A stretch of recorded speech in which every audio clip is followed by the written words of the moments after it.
The coronavirus pandemic has changed the way we live our lives, and it's also forced many schools to turn to virtual learning. But how is this affecting the mental health of students? Joining me tonight is pediatrician Dr. Elizabeth Thomas to talk about how students are dealing with a very different school year. Dr. Thomas, thank you so much for joining us tonight. Absolutely. Thank you for having me on your program today. So let's get right into it. The pandemic has changed normal routines for children learning from home. So how does this affect a child's mental health and their ability to learn? Yes, that's a great question. First of all, the important thing to know is that parents can set the tone for their children.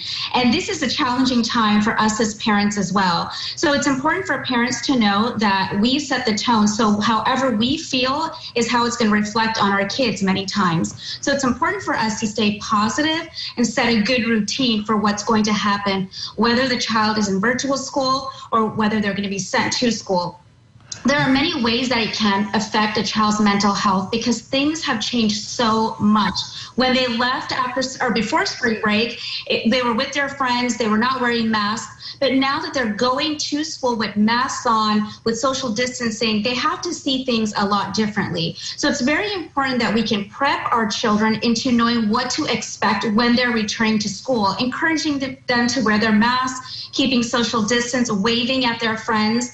But if they're staying home at school for virtual school, it's important that a routine is set so that it keeps things going smoothly. And I think for mental health with children, a lot of things that happen is when things are out of routine, it affects them mentally. So having open, honest conversations about what changes are happening, why they're changing, so they're not influenced by what their friends are saying or what they're seeing on social media, that we as parents are being open and honest about why these changes have to happen. Open communication is key. And Dr. Thomas, I know a lot of kids probably miss seeing their friends at school, but how can kids still get some of that social interaction? Yes, I think having the media is very important and limiting that time on there, but allowing children to have certain time with their friends, being able to see them via video, being able to see grandparents, people that they can't see very often during this time, setting standards and being able to do those with those kids is very important over social media and over video. Now, the other thing in terms of being close in person is being careful about what social events that people are choosing to go to, only in those areas that have been cleared for them to be able to be in that space. But at this point, we really have to be still very careful about being very close to our friends, especially in school. So keeping that social distance is very important, but having activities where they are able to do that in a very controlled environment. And Dr. Thomas, are you seeing more children come in with mental health issues right now?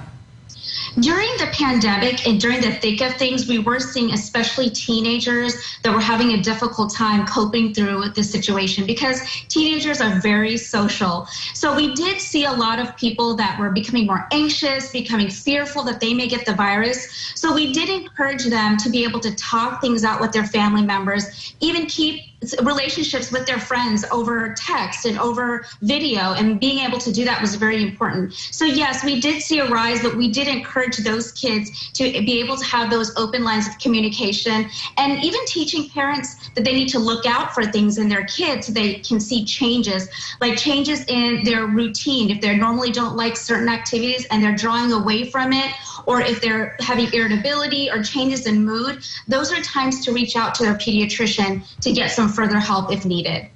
And how can those parents help children deal with the trauma of family members or friends who maybe do have COVID-19?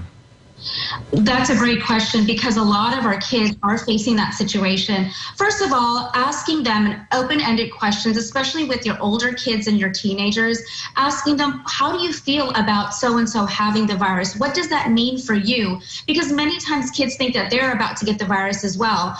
But reassuring them is very, very important. And giving them updates, I think, is very important as well. It's important to let them know, okay, the so-and-so got the virus, but they're doing well, they're doing better. And what we're seeing is that most people are improving. And if there are situations when that's not the case, being open and honest with them and letting them know that they're doing everything they can to be as safe as possible. And you as a parent are helping them to do that by following the general guidelines of hand washing, hand sanitizing, masks, and social distancing. And Dr. Thomas, I know you kind of touched on this a little bit earlier on, but if a child is struggling, what are some of those biggest signs that parents really need to look out for?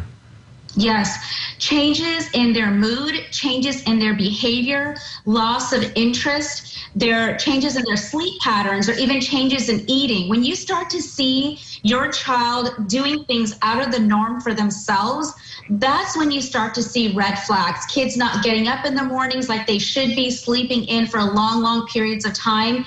You know, sometimes it's normal for teenagers, but when they are sleeping for long periods of time, they don't have interest in getting out of bed.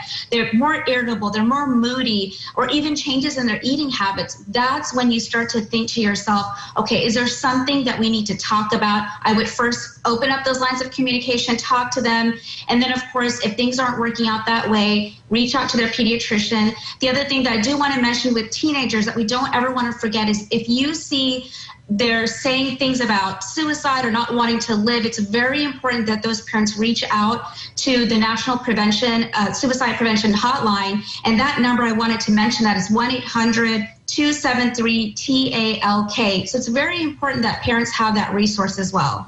A lot of helpful insight as we all try and navigate this pandemic. Dr. Elizabeth Thomas, thank you so much for your time tonight. We appreciate it.